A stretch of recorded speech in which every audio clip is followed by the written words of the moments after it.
I was trained as a scientist. My background's in the hard sciences, physical sciences, the earth sciences. In the 60s and 70s, when I received that training, there was no room for the possibility of the kind of things that we're talking about now, the kinds of things that suggest that our inner world and our inner thoughts, feelings, emotions, beliefs in any way affect the world around us. And it was through direct experience what I began to understand was that this is the great secret that everyone knows except us in the West.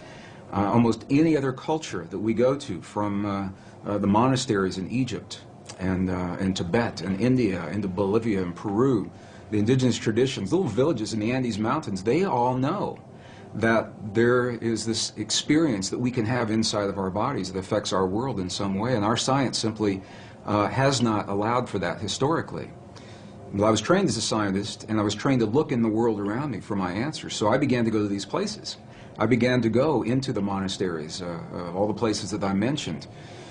And it was through the direct experience of sitting in the presence of people who have lived and practiced the kinds of traditions that Louise Hay and the other authors I'm so blessed to be sharing the stage and this information with, that they teach about. And what we begin to understand is that this is the place where science got it wrong. There are two places, two assumptions that science has made, modern science. And they're coming full circle and correcting that now. But the first one is that the space that we believe is empty is not really so empty. It's full of a living essence, of a living material that we're only beginning to understand, number one. And number two, the fact, and it is a fact now, that we may have experiences inside of our bodies that influence the world beyond our bodies through the conduit of what's in this space. So it was in going into the monasteries and the nunneries and speaking with the indigenous people, looking at them eye to eye, heart to heart, God to God, and I could say to these people, when you just performed that miracle, when you just performed that miraculous healing, what is it that you did inside of your body to make that happen? And if I didn't understand what they told me, I'd ask them again and again and again through the translators until I understood that they were creating an experience, producing an effect inside of their bodies that my science never told me was possible or existed. And that was the path that led me. I just want to emphasize, science is good. And I believe our science is good and served us well. It simply is incomplete. And so it was that path that allowed me to flesh out the missing pieces that we're only beginning to understand today, marrying the best science of our time with the wisdom, 5,000 years of wisdom of our past, into a greater understanding. And that understanding brings us right back to the question. That's a long answer to a short question. But it brings us back to where we're only now beginning to understand that there is something that we can do in our lives that influence not only the physical body, ours and those of other people around us, but literally influence the physical reality of our world, and that changes everything. It changes everything that we in the West believe about ourselves. So as a scientist, I've also come to understand this is a very different way for many people to think about themselves and their world. And I've found that there's a learning curve that our audiences and our friends and families and coworkers in my career at the Water Fountain, this is not something that people typically talk about in a technical organization. They don't wake up in the morning and say, what kinds of feelings, what kinds of dreams, what kinds of healings did you have over the weekend? And they're talking about who won the football game and who won the lotteries.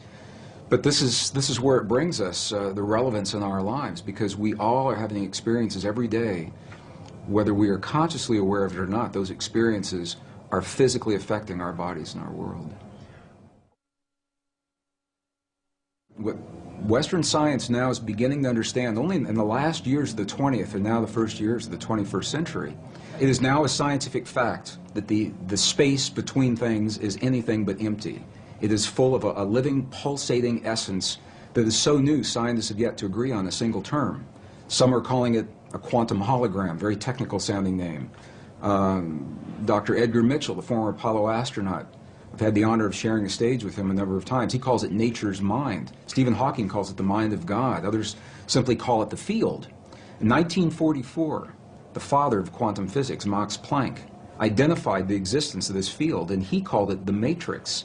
He said, underlying everything that we see, our bodies included, everything we see in the world around us in our bodies, he said, there is the existence of what must be a conscious and intelligent mind. This is his language in 1944. He said that this mind is the matrix of all matter, and it's from his work that the movie series began and many of the ideas that we have today. So what we know is this, is that we have the opportunity to influence that field in ways now that we're only beginning to understand. It's done through the human heart. It's not a thinking process. Thoughts are important. But the ancients made a distinction between thoughts and feelings and emotions. And it's the feelings that are centered in our heart, what are called coherent, heart-based emotions. We know that when we feel a feeling of love, compassion, understanding, forgiveness, when we change the self-esteem, that there's an effect from that it changes the electrical and the magnetic fields in our heart, and that those fields literally change the stuff that our world is made of around our bodies. Our hearts are the strongest magnetic field in our bodies, and our hearts are the strongest electrical field in our bodies, much more so than the brain. While the brain does create those kinds of fields, the heart is many times stronger. And what the science now is showing is that when you can change the field that the atom is in, you change the atom. And we're made of those atoms. So when we have feelings in our hearts, we're changing the field that connects the stuff everything is made of. And we literally are altering our physical reality in ways that sound miraculous in Western science. But again, this is the great secret everyone knows except us, because Western science has only arrived at this understanding. You go to these ancient and indigenous traditions and cultures, it's where they begin. They begin with the understanding, sure, everything's connected, and sure, we're part of it. And then they take us one step further, and they say, here, I'll show you. I'll show you how to create the effects in your body so that you can heal your body, and you can heal the bodies of others. You can change your self-esteem, and your body will mirror that change. It doesn't have to be a long, slow, drawn-out process. It can happen very, very quickly. It can happen in a matter of minutes.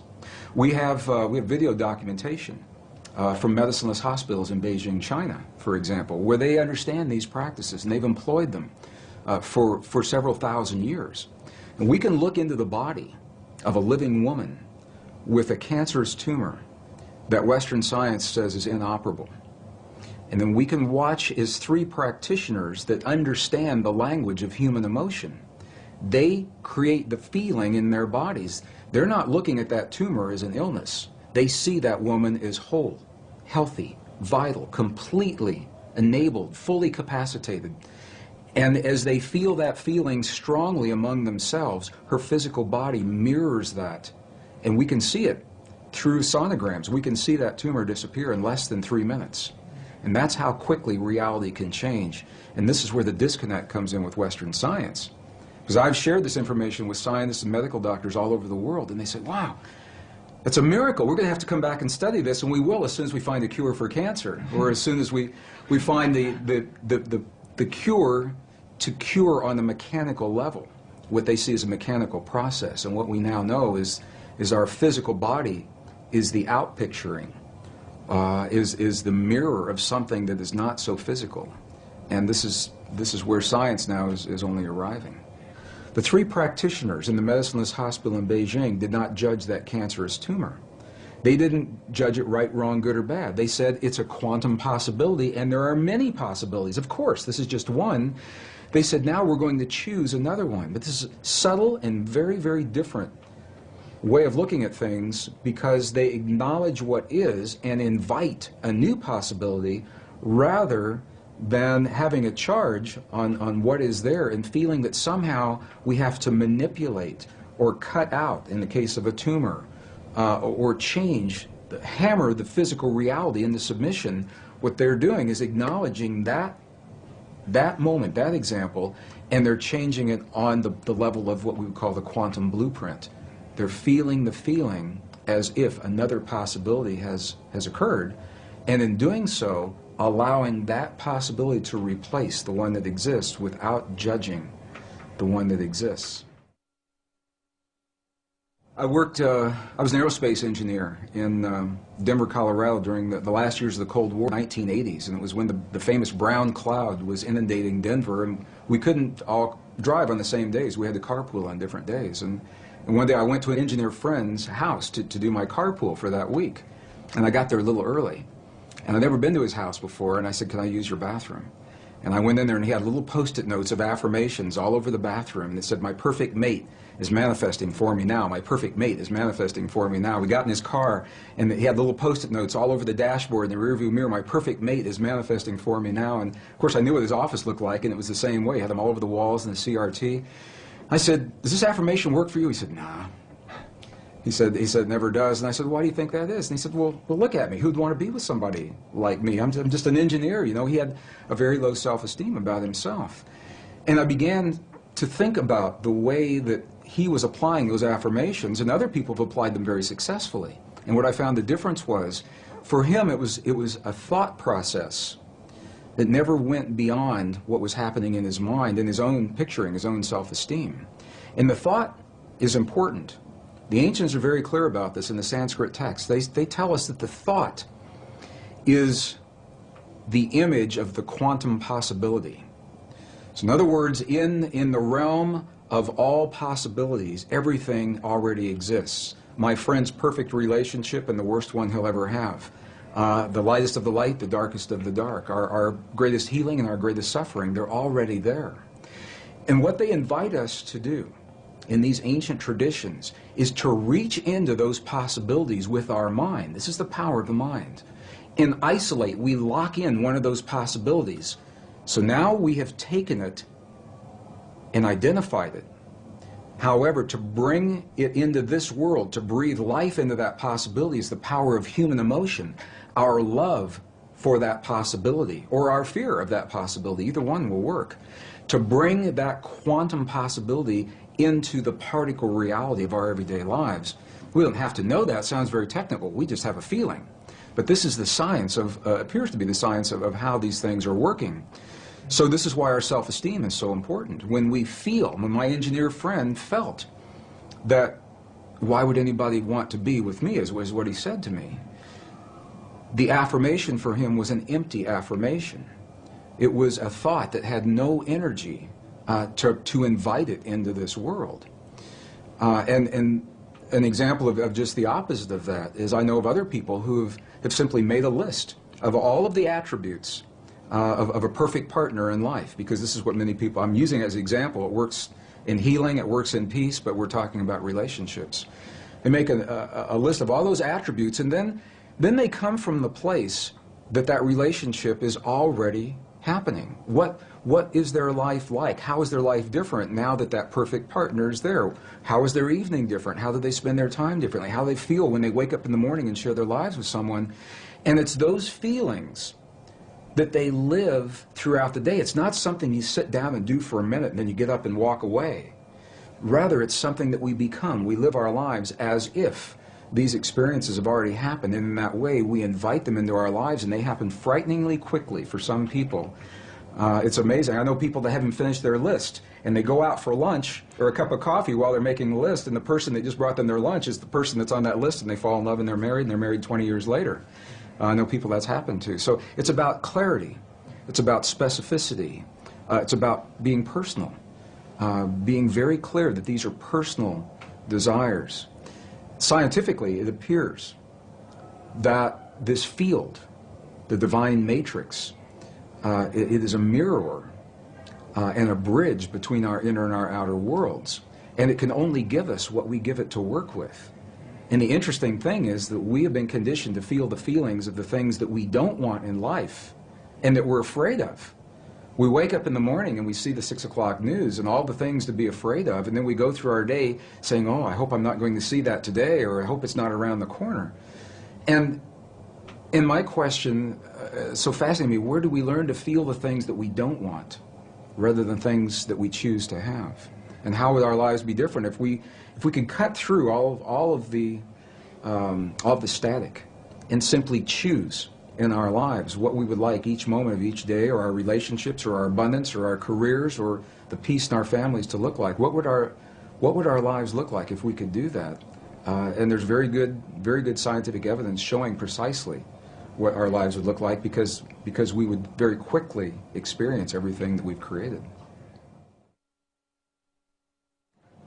As a scientist, one of the first things I had to understand, and again, my training, I was trained in the hard sciences, and there was no allowance for any inner experience to have an effect on our outer world to begin with. Number two, I was raised in a relatively conservative community in the Midwest. I was born in Missouri, Kansas City, Missouri.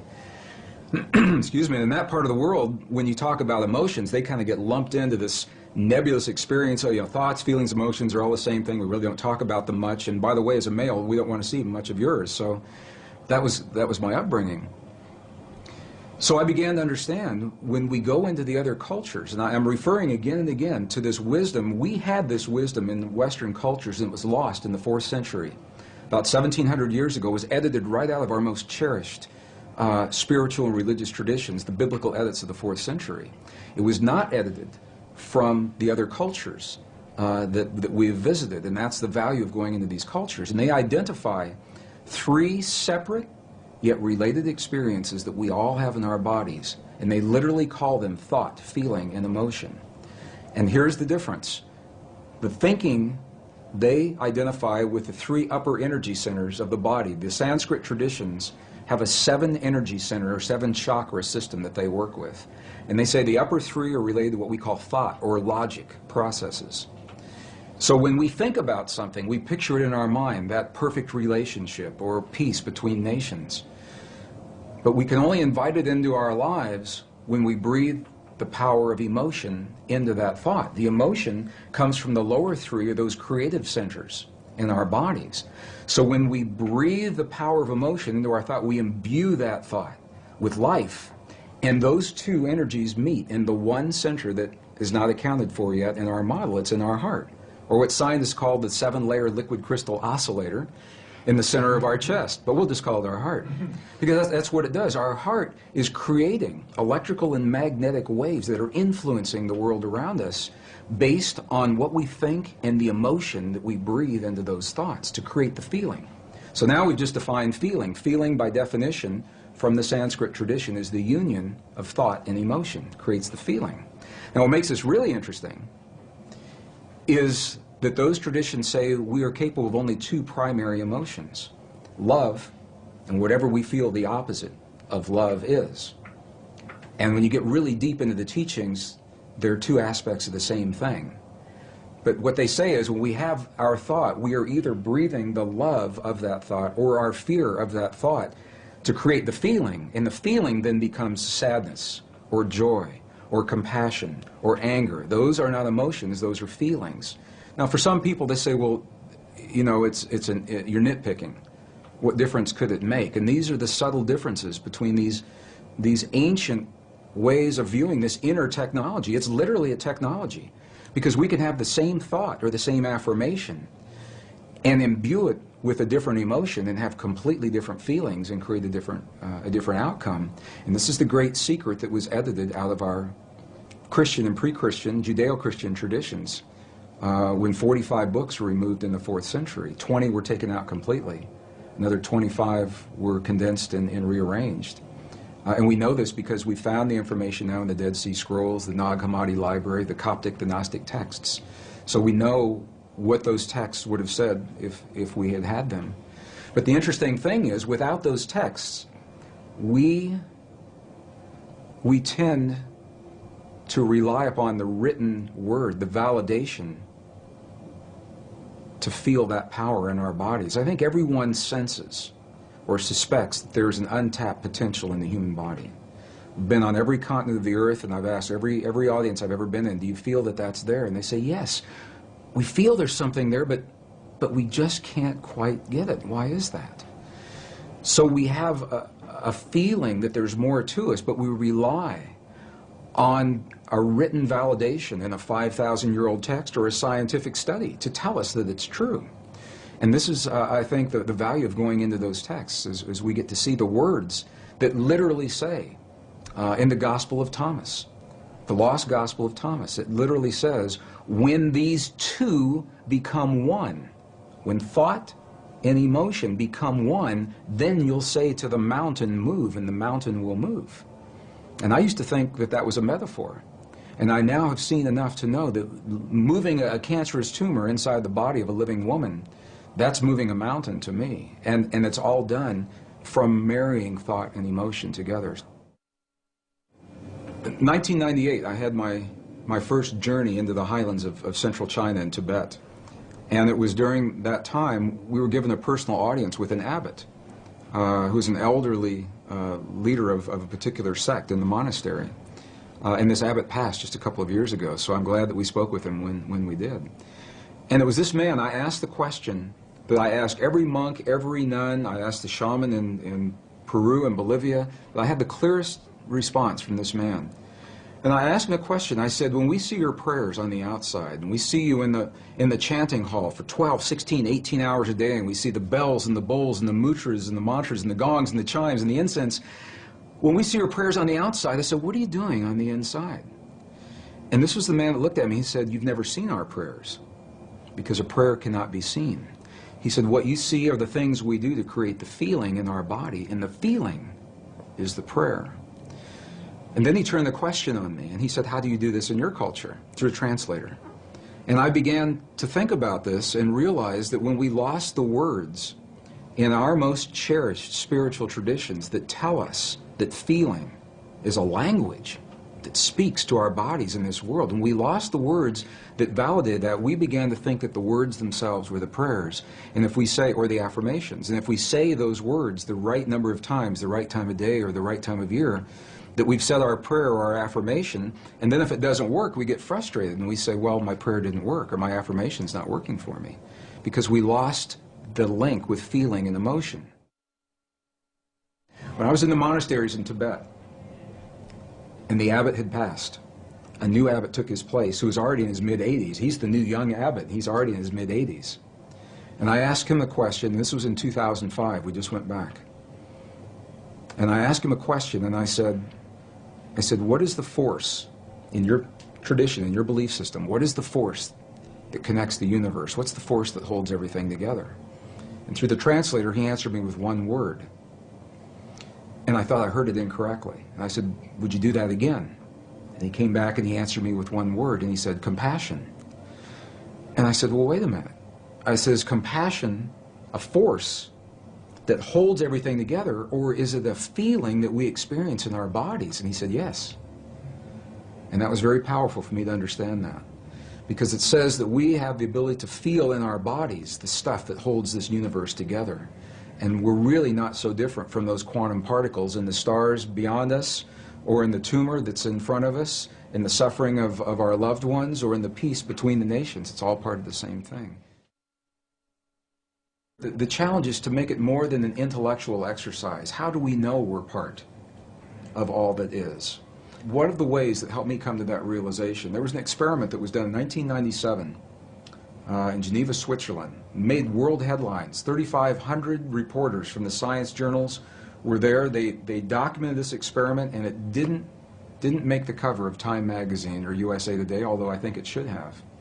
And what the experiment showed, the bottom line, was that when you take the stuff our world is made of, a particle of matter, one particle, and even if you split that particle and send each portion to different locations, which is what this experiment did, they split one particle of matter and sent one particle 7 miles this direction, the other 7 miles that direction. They were 14 miles apart, and even though they were separated physically, they were still connected energetically. So that when one particle had an experience, they would disturb one particle, the other one acted like it was having the experience. Sometimes the other one would act like it was having the experience before the scientist even disturbed the first particle. And it's mind-boggling. They said, well, how can this be? But what this tells us is that once matter is physically joined, even when it becomes separate, the energy is still there that's connecting it. And this is why it's important to me, because if we go back far enough in time, all the particles of matter of this entire universe that are expanding were all meshed together in a single particle about the size of a green pea, is what scientists tell us today. It's what the computer models suggest. That if you could go into the universe today and take all the particles of matter and take out all the space in between and bring it together and compress it into a size of a single green pea, it means that you and me and every one of our listeners, we were all once part of that same particle that creates this whole universe today. And even though those particles are now separate and expanding, and the studies show that they are, energetically we're all still linked. When we lost the information telling us we're a part of all that we see, we found ourselves on a very technological path without the wisdom of us being in the equation. So we thought that's the world out there and that we're separate from that world.